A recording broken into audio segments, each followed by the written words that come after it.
Seja bem-vindo ao canal Reambientando do Seu Jeito, eu sou a Jane e hoje eu vou falar sobre 5 erros que devem ser evitados na hora de fazer a sua casa. Eu tenho recebido várias perguntas e vários comentários também a respeito de alguns itens na construção civil, no projeto da casa, que pra gente que é profissional no setor são básicos. E eu estive agora hospedada numa casa, uma casa que eu aluguei para férias com a família, e tive observando algumas coisas que talvez para algumas pessoas até passe desapercebido, mas para gente que é técnica no assunto, são erros assim muito gritantes e levando em consideração todas as perguntas que as pessoas têm me feito e todos os comentários que eu tenho recebido, eu achei que era legal fazer um vídeo mostrando essas coisas que são detalhes pequenos, mas que podem causar um grande desconforto para quem mora na casa. Eu, por exemplo, passei uma semana, para mim não teve problema nenhum, mas fico imaginando pessoas que têm esses mesmos problemas e que moram nessa casa. Isso deve ser um desconforto grande. Então eu resolvi fazer o vídeo mostrando algumas coisas que devem ser evitadas. Não me aprofundei em nenhum dos assuntos. Mais tarde, se vocês quiserem, deixa aí uns comentários aí embaixo que eu faço vídeos mais específicos sobre cada assunto. Escada, por exemplo, é um assunto que tem tido muitas perguntas, o pessoal tem muitas dúvidas. Se vocês quiserem, peçam aí embaixo que eu faço um vídeo só sobre escadas e dicas de escadas. Então eu separei aí 5 coisinhas que me incomodaram, vamos dizer assim, nessa casa. Era uma casa muito boa, minhas férias não foram afetadas por isso, mas acho que me lembrei assim de dar essas dicas porque se puder ser evitada, é tão melhor do que depois tentar consertar. Conserto às vezes é muito mais caro.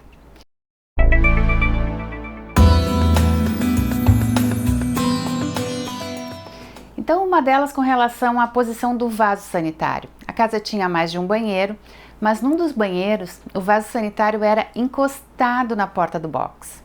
Então, ao sentar no vaso sanitário, a gente ficava encostado na porta do box.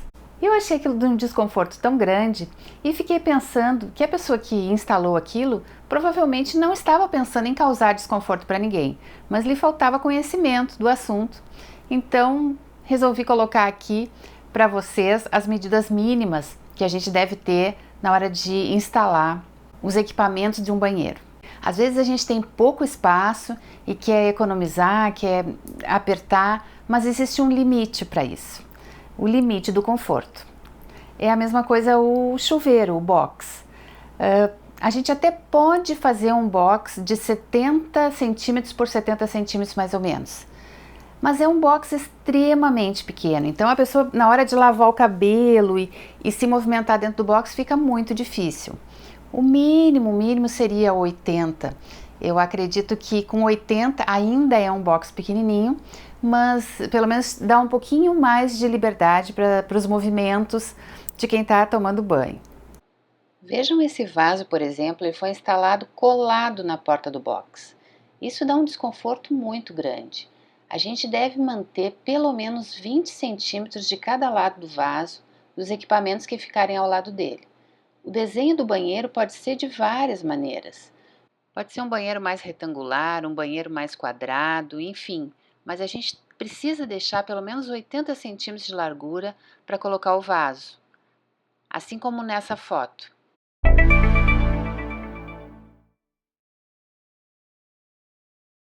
Outra coisa que eu observei foi que um dos banheiros tinha uma pia com uma torneira que estava um pouquinho afastada do início da pia. Para lavar as mãos nesse banheiro, a gente precisava colocar as mãos no cantinho, quase encostando dentro da pia, para conseguir pegar a água que vinha da torneira.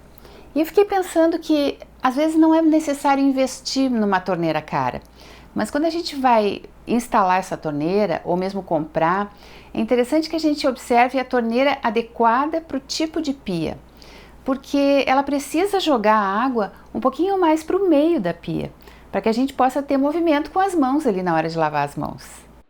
A torneira desse banheiro, por exemplo, o jato saía bem para baixo e não ficava projetado mais para frente, então para lavar as mãos tinha que encostar as mãos lá no cantinho da pia. Isso é muito desconfortável, Você não precisa investir numa torneira cara, mas procure ver se essa torneira, na hora que for instalada, o jato dela sai um pouco mais para o centro da pia, de maneira que você possa lavar as mãos sem ter que encostar as mãos lá nos cantinhos. A gente não precisa gastar muito dinheiro para ter um pouco de conforto em casa. Só precisa prestar atenção em alguns detalhes. Os detalhes são muito importantes numa construção. Eles podem oferecer muita qualidade de vida para a gente depois quando está convivendo dentro daquela casa.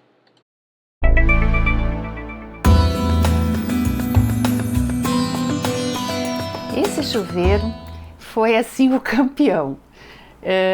Vou mostrar aí para vocês no vídeo que eu acho que fica um pouquinho melhor de entender.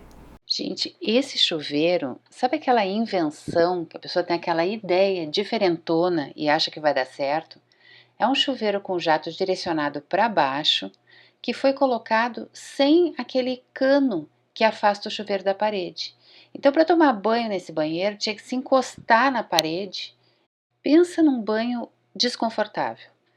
Então, são coisas simples. Esse caninho que afasta o chuveiro da parede, ele é tão baratinho que não vale a pena querer inventar ali na hora de instalar aquilo ali.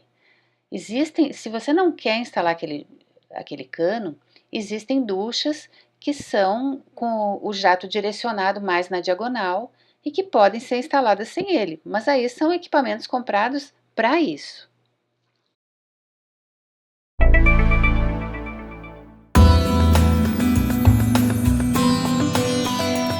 Uma dúvida frequente das pessoas é com relação à escada.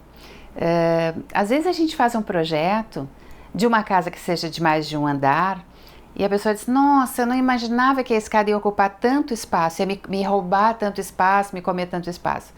Mas a gente precisa vencer um vão que geralmente é de 2,60 de altura, com pelo menos 16 degraus. E esses degraus ocupam um lugar. A gente tem uma base do degrau pelo menos uns 25 centímetros por 18 centímetros de altura. E é preciso respeitar essas medidas, sob pena de ficar uma escada extremamente cansativa de subir ou de descer. E essa escada realmente ela ocupa um lugar considerável dentro da casa. E é necessário que se deixe um vão para ela. Às vezes a pessoa quer aproveitar no andar de cima e diminuir um pouquinho o buraco, vamos dizer assim, o vão da escada. E acontece o que aconteceu nessa casa. A gente, quando descia lá, estava descendo do andar de cima para baixo, chegava no penúltimo degrau, eu não batia com a cabeça. Mas algumas pessoas mais altas que estavam comigo tinham que cuidar para não bater com a cabeça naquele vão da escada ali. Era uma viga que ficava no final e ficava muito baixinha. Então é muito importante se manter livre o espaço da escada. Essa escada, quando você estava descendo, nos 2 últimos degraus, as pessoas mais altas batiam com a cabeça nessa viga. Esse é um clássico caso de erro no cálculo da escada. A escada, à medida que a gente começa a subir, a gente vai avançando na altura. Então, é preciso cuidar essa parte aqui, ó. Tem gente que acha, por exemplo, nesse caso, vamos supor, que pudesse ser aproveitada até aqui, ó. Faria aqui o piso do andar de cima. Só que daí a pessoa está subindo a escada e bate com a cabeça. Então, é muito importante essa parte aqui, a gente cuidar o final da escada lá de cima, para não bater com a cabeça quando a gente está subindo. Isso aqui que eu quero dizer, ó. Por que essa escada termina aqui e não termina um pouco mais para frente? Porque quando vai subir esse degrau aqui ou descer, a pessoa não pode bater com a cabeça aqui. Então essa altura aqui é muito importante cuidar. Foi exatamente esse cuidado que faltou no projetar essa escada aqui. Existem fórmulas matemáticas para se calcular uma escada, mas tentando simplificar da melhor forma possível, o degrau não deve ter menos de 25 centímetros de base e nem mais do que 18 centímetros de altura.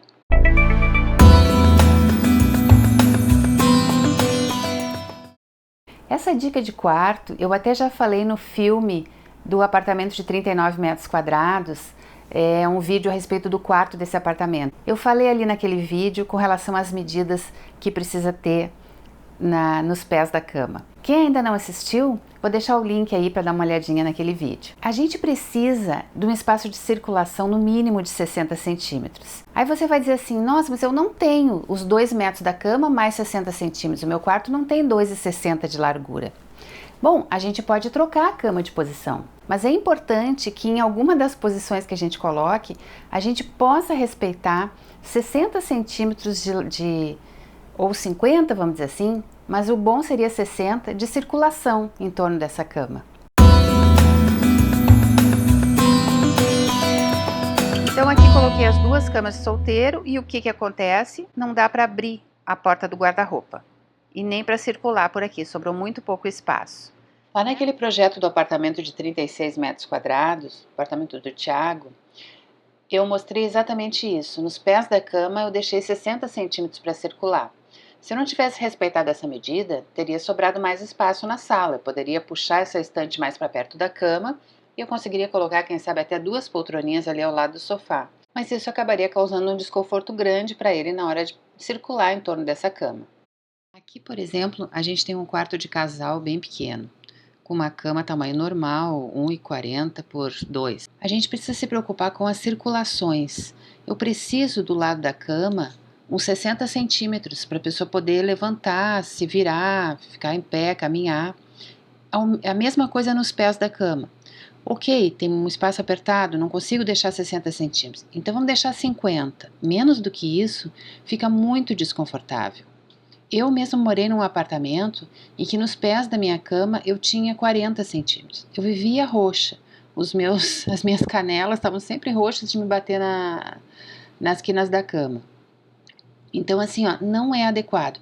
Se a gente não puder deixar os 50 centímetros aqui no pé da cama, então vamos virar essa cama para outro lado, vamos colocar ela com a cabeceira aqui para a janela, enfim, vamos achar outra solução para que a gente possa manter esse espaço de circulação nos pés da cama. Isso vai proporcionar conforto na hora da gente circular dentro dessa peça.